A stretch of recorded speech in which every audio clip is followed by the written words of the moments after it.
Hey guys, I am Arslan and I did M.A in English literature. So basically, now I'm going to utilize my knowledge. I'm going to spread my knowledge.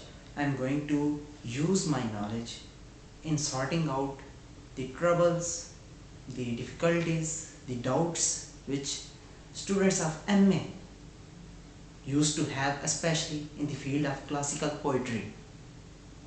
Basically, in poetry, we have to use our imaginations. We have to be imaginative. Without imaginations and having a scientific mind, we cannot understand poetry.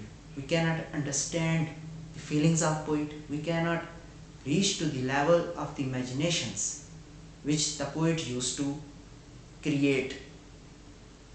So I will explain in a very reliable, in a very genuine way about the all poems of classical poetry part 1 and part 2 of M.A. And now I am having a great enjoyment. I am using this knowledge, so you all will feel a great reliability after listening my these lectures regarding classical poetry poems. Today I am going to explain Henry Howard's poem, Complaint of a Lover Rebuked. So Henry Howard usually used to take his lover, his dead very beloved, like a king, like a ruler, like a queen, and he used to treat himself, his very existence, like a very covered, like a very form of hesitation before his beloved. Because of his hesitation, he was having hesitation not because of this world, not because of the criticism of this world, very people, but he was having a great hesitation in front of his beloved. He was totally unable to understand the changings which used to come in the behavior of his beloved. So that very poem he is dedicating as a sign of complaint, as a sign, as a symbol of complaint, as a picture of complaint about his beloved. But still, when we will finish this poem, you will able to understand that he was not complaining. He was just showing his loyalty, his dead very loyalty, which takes place in his hesitation. So you all are going to understand the hesitation, the doubtful feelings of poet for his beloved. And for me, his love was a ruler. His love was a very powerful ruler, a dictator who was having a great power over the heart, over the mind, over the sense, over the thinking of poet. So because of that dictatorful love, that powerful love, poet was feeling too much hesitation, too much fear, because he doesn't want to hurt his beloved feelings. Even so physically you cannot even imagine. So I'm going to take start. Love that doth reign and live within my thought. So in this first line, the poet is explaining about his love, about for his beloved. He is saying that my love is living in my heart, in my whole existence, in my thoughts, in my thinking. It means that poet is now having a great worship for love. Love is not a normal sign for poet. And build his seat within my captive breast. Captive means captured. Someone is ruling. It means. Now poet in this line is telling us about the steps which have been taken by the ruler love. Love just captured the whole thinking, whole thoughts, whole mind of poet, and love just built his palace, its whole existence over the breast of the poet. It means first love was having full control over the thoughts of poet. Now love, first of all, love is now having full control over the heart of the poet. So now it means that love is slowly and gradually taking up full control over the heart of, over the thinking of poet. So more than half of the poet, this poem is relating with the capturing style of love over the whole existence of poet. Clad in arms wherein with me he fought. So love, you know that whenever we want to take control over something, we want to get something. If nations, different countries used to capture any other place which is not under the control of that government, so they will fight first. So in the same way, first poet was not having such powerful government of love over him. So love just totally captured the whole existence of poet now, but that love fought with the poet in a very ruthless way, in a very cruel way. And that love is having now full control over the body of poet, and he fought with the arms, with the lethal weapons of the beloved's whole existence. You know that poet's beloved was so much beautiful, so much attractive, that poisonous love of his beloved took a great advantage of the beauty of beloved and just captured the whole existence of poet in a very ruthless way with lethal weapons. Those arms were the beauty of the beloved of poet, and love fought in a very ruthless way with those lethal weapons of the beauty of beloved and take control in a very easy way over the heart and mind of poet. Ah, in my face he doth his banner rest. Now poet is telling us that many times we will use it for love. That love mostly used to present its very victory, its very power over the face of poet many times. But she that taught me love and suffer pain. So now we know that love is used to show its that very banner of victory over the face of poet very often. So now poet is going to describe about the very behavior of his beloved. First he described about the behavior of his love. So now he says that my dad very beloved taught him how to suffer pain. that very pains of love, that very difficulties of love. Because you know that poet is having a great worship for his beloved.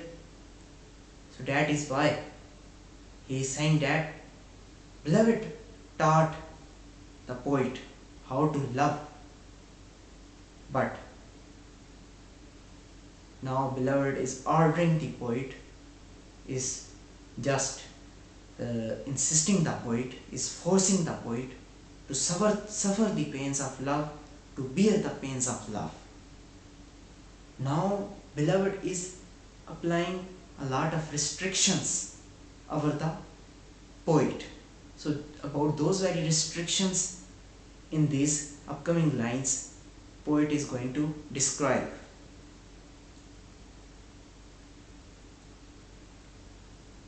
And my doubtful hope and eke my heart desire, with shamefast look to shadow and refrain. Doubtful hope. By doubtful hope we will take meaning that poet is having a little doubt and little hope. Doubt because of the ruthless behavior of beloved and beloved's love, and hope of good reply, good answer from his beloved. And eke my heart desire, with shamefast look to shadow and refrain. Heart desire, here poet is telling about his lust, his that very persuading feelings for his beloved, that he want to just get his beloved. But this is not such easy thing that it is applicable in the real world, because poet's beloved is very ruthless, and the love of beloved is also same in the same way very meaningful. He is having a great deal of suffering, that poet, in this way. And poet says that my beloved explains me, orders me to control those lusty feelings, those hard feelings for her, because his beloved is not having any interest about the physical lust of the poet.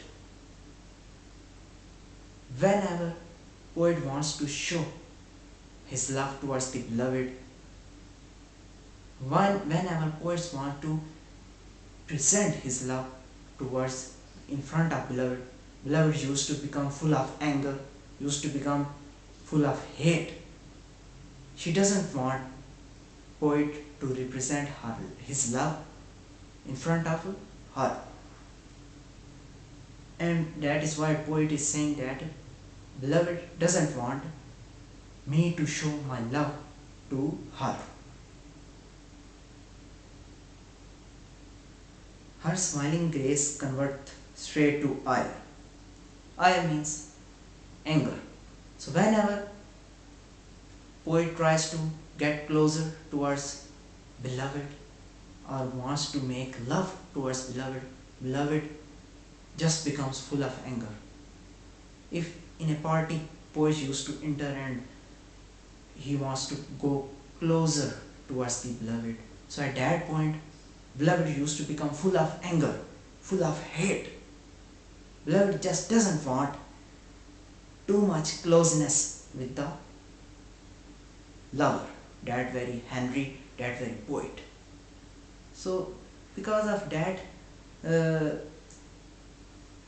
very far attitude, that very lengthy attitude of beloved, poet is very upset. Poet is having a doubt and poet is also having a hope. So that was the doubtful hope theme. What happens now that whenever poet used to get closer or used to wants to show his feelings of love towards the beloved, So beloved used to become full of anger. And then what happens? We all know that, you know, that I told you that poet is treating his beloved's love like a worship. So there is a huge spiritual sort of love also present there in the thinking of poet, but I will say respectful, not spiritual but respectful love is there, and he does not want to force his beloved. That is why, because he is having a great amount of respect for love for beloved, and if he will disrespect, if he will try to force the things, then this will not work for him. He will feel himself insulted. So what happens? That when beloveds used to become full of anger, full of hate because of the too much closeness of poet, upcoming too much closeness of poet. So, and coward love then to the herd apace. So then love used to become coward, used to become hesitating, and that love, not love of beloved, but the love of the poet, used to become powerless, used to become fearful, used to become lifeless, and love just quickly used to move back, because he doesn't want anything destructive. Love doesn't want also any mess with the beloved. So here we come to know that love and beloved in these two opponents, beloved is more powerful than love, because that love also takes power from the beloved, but beloved is not taking any power from love. So beloved is here totally independent. Poet is dependent upon the love. Love is dependent upon the beloved. But love only gives pain, only gives crying, only gives tears, only gives fear, only gives hesitation to poet, not beloved. In this situation, we come to know that beloved is having full power, full government. There is also a government of love there in first lines, but here we come to know that real government, real power is in the hands of beloved, because beloved can do each and everything which she wants, because she is not dependent. In love, a man always used to be dependent, not his beloved. So dependency is a curse. We should be independent in love also. Then what happens? Taketh his flight where he doth lurk and plan. Lurk, to stay, to stop. Plan, simple. And after having such meeting with the hate of beloved, with the anger of beloved, love used to become fully plain, fully polite, fully simple, fully soft, and love used to take rest, because after having such fight of passions, love used to become fully tired, and now for gaining power, for gaining energy, again stand up again in front of beloved, love takes rest again. After retreating, love retreats, because only first few fighting moments, love totally used to become full of tired, and love knows that if he stayed there more, there will be no more love left there. There will be only fight, there will be only bloodshed and nothing else. And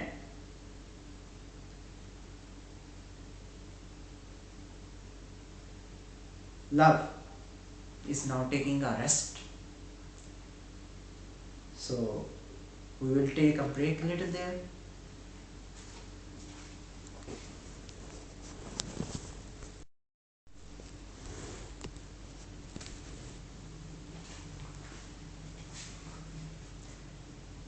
His purpose lost and dare not show his face. Now the purpose of the poet, the main aim of poet has been lost after such cruel meeting, after such shameful meeting with the beloved. And now love is also hiding itself, and poet is also now not daring to show even his face in front of a beloved. For my Lord's guilt thus far less wide I pain. So in this way, because of uncontrollable nature of love, poet is also facing a lot of shame, a lot of fear, because he is taking love as a lord, as a king. So love and poet is now creating a connection, creating a divine relation between love and himself. And that is why he is saying that love is like a lord for him, and I don't care if I have to face a lot of such type of fearful meetings, cruel meetings because of my love, but I will not do any sort of worry. Right now, poet and love both are feeling hesitation, both are feeling fear, but that fear is only unmatterable for poet, because poet doesn't care about such fault of love. That is why he says faultless, and he will tell us about his feelings in next two lines. Yet from my Lord shall not my foot remove. But he says that I told you earlier that he will not leave his Lord. He wants his Lord to rule over him, to rule over his mind, to rule over his heart, to rule over his thinking, to rule over his opinions, to rule over his views, because he wants. Sometimes I give you example, domestic abuse. Husbands used to beat, used to do physical abuse to their wives, but many wives don't take divorce from them. Why? Because they love their anger, they love the ruthless of their husbands, and they think that without them, without their husbands, society will not leave them alone. So in this way they just manage, they just compromise.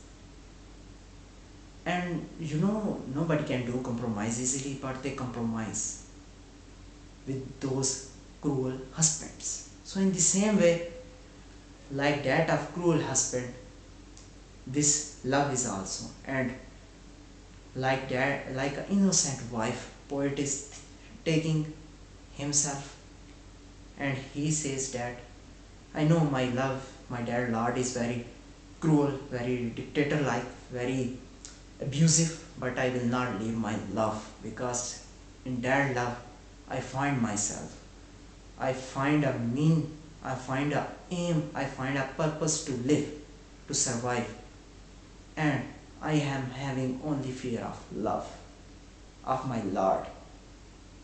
And if I am having the government of under the government of love, then nobody can do anything to me, because without this love, without this government of cruel lordship of love, I will feel surrounded by the society, surrounded by the worldly people, because love is the only that lord which takes me away from this world, which saves me from that society.